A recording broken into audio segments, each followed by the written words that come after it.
ছাব্বিশ সালের ফেব্রুয়ারি মাসে নির্বাচনের মধ্য দিয়ে আমরা সরকার গঠন করেছি। আমাদের এই সরকারের বয়স হয়েছে 3 মাস, আজকে দিয়ে আগামীকাল 17 তারিখ 3 মাস ঠিক হবে। 3 মাসে আমরা চেষ্টা করেছি মূল সমস্যাগুলোকে চিহ্নিত করে সেই সমস্যাগুলো নিয়ে কাজ করার জন্য। আপনারা দেখেছেন ইতিমধ্যে আমাদের প্রাইম মিনিস্টার তিনি আমেরিকার কৃষক কার্ড, খাল খনন ও অন্যান্য কর্মসূচি নিয়ে দেশের মানুষের কাছে আশা সরকার করেছে। খাল খনন কর্মসূচি শেখ প্রেসিডেন্ট জিয়া রহমান নিয়েছিলেন। কেন নিয়েছিলেন? নিয়েছিলেন যে আমাদেরকে বিকল্প ব্যবস্থা তৈরি করতাম।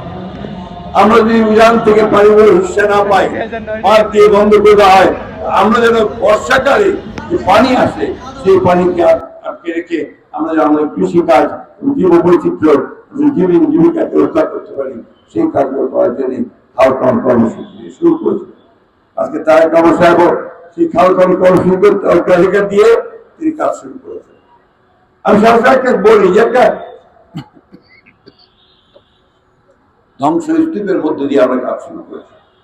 আমাদের হাতের আলোদের চেরাগ নেই, সব ঘষা দিয়ে আমার সব ঠিক হয়ে গেছে, এটা সম্ভব নয়। তাই আপনাদের অনুগ্রহ করে বলবো, বাংলাদেশের মানুষকে বলবো, সব সময় সঠিক সিদ্ধান্ত নিয়েছেন, এইভাবে সিদ্ধান্ত সঠিকভাবে নিয়েছেন। আপনার ধর্মান্ধতার বিরুদ্ধে, সাম্প্রদায়িকতার বিরুদ্ধে আপনার রায় দিয়েছেন। আজকে দুর্ভাগ্যক্রমে অনেক কথা দেশের একটা কথা মানুষ আবার প্রমাণ করে দিয়েছে, এই বাংলাদেশের মানুষ সাম্প্রদায়িকতায় বিশ্বাস করে না। এই বাংলাদেশের মানুষ সেই শক্তিকে কখনোই পছন্দ করবে না যারা ধর্মকে নিয়ে রাজনীতির খেলা খেলে, সেটা পছন্দ করবে না। বন্ধুদের কথাগুলো আমাদের জোর দিয়ে বলতে হবে।